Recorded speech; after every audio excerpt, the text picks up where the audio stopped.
Toutes les bénédictions qui nous sont destinées sont localisées quelque part dans un endroit qu'on appelle les lieux célestes.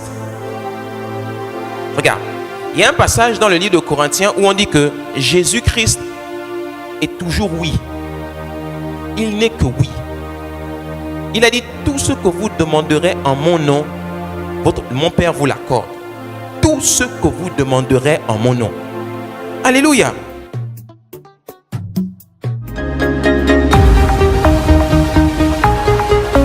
Tu veux cette onction, tu vas être testé. Parce que même le Fils de Dieu a été testé. Tenté par Satan veut dire testé par Satan. La récompense, elle est que pour ceux qui excellent. Elle n'est pas pour ceux qui ont des vies en dents de scie. C'est pour ça que beaucoup de chrétiens n'opèrent pas dans le miraculeux et l'extraordinaire. Ceux qui sont constants avec Dieu, ce sont ceux-là qui opèrent dans l'onction. Dieu est créateur. Et Dieu crée d'abord par la foi. Il le voit dans son esprit, les chaussures, les stylos, les montres, tout. Ce sont des gens qui ont pensé et qui l'ont créé. La question que Dieu vous pose, c'est: et toi, c'est quand que tu crées quelque chose qui est à toi?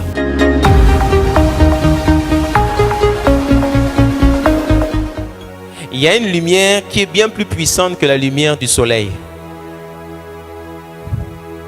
Hein? Et c'est ça que je vais introduire aujourd'hui et que je continuerai la semaine prochaine. Hein? Ainsi, il y eut un soir et il y eut un matin. Ce fut le premier jour. S'il y a eu un matin ici, c'est qu'il y a eu une lumière qui a créé un jour. Qui a créé le jour. Mais cette lumière venait d'où? D'où vient cette lumière qui crée le jour? D'où vient cette lumière qui crée le jour? Sachant maintenant que nous comprenons que ce n'est pas la lumière du soleil. Regarde ce que la Bible nous dit dans le livre de Jean, chapitre 1 au verset 1. Au commencement était la parole. Et la parole était avec Dieu et la parole était Dieu. Elle était au commencement avec Dieu. Toutes choses ont été faites par elle et rien de ce qui a été fait n'a été fait sans elle. Elle était la vie et la vie était la lumière des hommes. La lumière, lui, dans les ténèbres et les ténèbres ne l'ont point reçu. Il eut un homme envoyé de Dieu. Son nom était Jean. Il vint pour servir de témoin, pour rendre témoignage à la lumière, afin que nous crusses par lui. Il n'était pas la lumière, mais il parut pour rendre témoignage à la lumière. Cette lumière était la véritable lumière, qui, en venant dans le monde, éclaire tout homme. Elle était dans le monde et le monde a été fait par elle. Et le monde ne l'a point connue. Elle est venue chez les siens et les siens ne l'ont point reçue. Mais, dis avec moi, mais, à tous ceux qui l'ont reçue, cette lumière, à ceux qui croient en son nom, elle a donné le pouvoir de devenir enfants de Dieu. Lesquels sont nés, non du sang, ni de la volonté de la chair, ni de la volonté de l'homme, mais de Dieu. Donc, la Bible est en train de nous dire ici qu'il y a une lumière qui est bien au-delà que la lumière du soleil. Cette lumière, ce n'est pas juste une lumière, c'est une personne. Cette personne que l'on renie sans cesse apparaît dès le début de la Bible, que la lumière soit. En d'autres mots, que cette personne qu'on appelle la lumière apparaisse maintenant. Et cette lumière éclaire tous les hommes. C'est elle qui est la source de la vie de toutes choses. Cette lumière, c'est la personne de Jésus-Christ. Alléluia. Donc, il y a un matin qui est spirituel et qui prend vie lorsque la vraie lumière est mise en avant. Comment la véritable lumière qui est là vient à apparaître? Lorsque Dieu dit. Ok? Dieu, dans Genèse 1, nous montre simplement un exemple. Il est en train de nous dire que, comme moi je parle pour manifester cette lumière, vous aussi mes enfants, pour manifester cette lumière qui est la véritable lumière, parlez. Et quand vous parlez, il y eut un matin et il y eut un soir. Vous êtes capable de produire vos propres matins grâce à vos paroles. Le vrai matin n'est pas le matin qui se lève avec le soleil. Le vrai matin, c'est celui qui sort de ta bouche et que tu produis par les paroles de ta bouche le matin. Voici le vrai matin. Donc, quand tu te lèves le matin et que tu n'ouvres pas la bouche, tes matinées vont être influencées par ce qui vient d'en haut. par cet astre-là qu'on appelle le soleil. Le problème, c'est que ce soleil est souvent pollué par des choses négatives qui ont été prononcées par des gens. Le problème maintenant qu'ils vont rencontrer avec toi et moi, c'est que lorsqu'ils vont dire ça, ils vont voir des coups qui vont arriver. Nous refusons ces paroles. Nous bénissons le Gabon. Nous déclarons que le Gabon prospère au nom de Jésus. Nous déclarons que le Gabon est un beau pays. Alors que vous déclarez le malheur, nous disons bénédiction sur bénédiction sur bénédiction sur bénédiction sur le Gabon au nom de Jésus. Nous déclarons que les autorités de ce pays ont la sagesse pour faire avancer le pays au nom de Jésus. Nous déclarons que le peuple gabonais est un peuple qui est béni. Nous déclarons au nom, tu déclares, et c'est rapport de force sur rapport de force, comme Son Goku et Son Gohan. Au bout d'un moment, c'est Son Goku qui gagne, mon ami. Alléluia. Le problème, c'est que beaucoup d'entre vous, vous dormez trop. Toi-même, tu es capable de produire tes propres matins. Quels vont être tes matins en 2019? À quoi tu t'attends? Tu es l'architecte de ta propre destinée, l'artisan de ton propre futur. C'est toi-même qui bâtis ton propre futur par les paroles de ta bouche. Par tes paroles, tu seras justifié et par tes paroles, tu seras condamné, a dit Jésus-Christ. C'est de l'abondance du cœur que la bouche parle. Qu'est-ce que tu as sur le cœur? Déclare-le. Déclare-le. Donc, il y a un matin qui vient que lorsque la parole est manifestée. Et lorsque la parole est manifestée, elle produit la vie. Et lorsque cette vie vient à l'existence, elle produit la lumière. Mais l'origine, c'est quoi? C'est la parole. La parole est une personne, la vie est une personne, la lumière est une personne. Alléluia. Cette personne a parlé encore dans Jean 8, 12. Jésus leur parla de nouveau et dit: je suis la lumière du monde. Celui qui me suit ne marchera pas dans les ténèbres, mais il aura la lumière de la vie. Jean chapitre 9 au verset 5. Pendant que je suis dans le monde, je suis la lumière du monde. Jean chapitre 1 au verset 5. Premier livre de Jean chapitre 1 au verset 5. La nouvelle que nous avons apprise de lui et que nous vous annonçons, c'est que Dieu est lumière et qu'il n'y a point en lui de ténèbres. Dieu est lumière. Donc il y a une dimension de lumière. Il y a un type de journée qui sont spirituelles.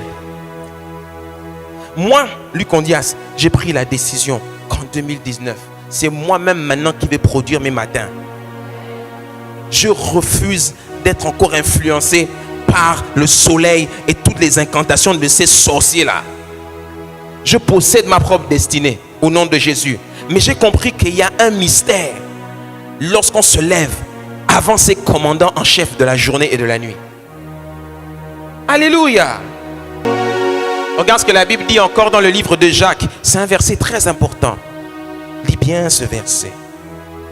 Jacques l'apôtre nous dit dans son premier chapitre au verset 16.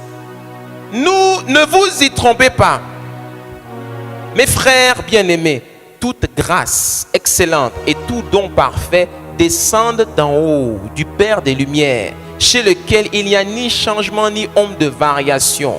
Il nous a engendrés selon sa volonté par la parole de vérité afin que nous soyons en quelque sorte les prémices de ses créatures. Tu ne comprends pas encore ce qui est écrit ici. Voilà pourquoi je t'ai pris la version français courant, où il est écrit: ne vous y trompez pas, mes chers frères, tout don excellent et tout cadeau, dis que moi j'ai des cadeaux parfaits descendent du ciel. Ils viennent de Dieu, le créateur des lumières célestes. Et Dieu ne change pas, il ne produit pas d'ombre par des variations de position. Il a voulu lui-même nous donner la vie par sa parole, qui est la vérité, afin que nous soyons au premier rang de toutes ces créatures. Donc l'être humain en Christ est au premier rang. Je peux parler, vous savez, voilà, tu peux parler à la création. La bouche là, il y a un pouvoir là-dedans. Mais pas quand elle est ouverte n'importe comment. Quand elle est ouverte en étant conscient de la révélation de qui je suis en Christ. Celui qui est en Christ est une nouvelle création. Une nouvelle création. Donc tu n'es pas juste un être humain. Tu es un être céleste. Tu es lumière. toute parole qui sort de ta bouche a la capacité de produire soit la vie, soit la mort, soit les ténèbres, soit la lumière.